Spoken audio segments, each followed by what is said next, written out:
This is a rusty bolt from the fork bridge, and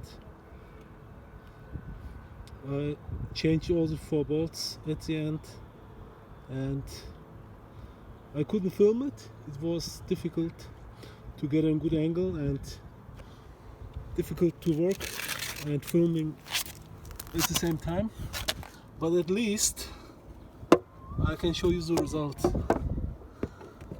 2 bolts at the left side, 2 bolts at the right side.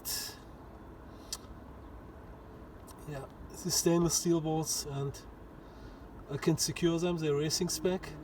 I'll see if I will do this.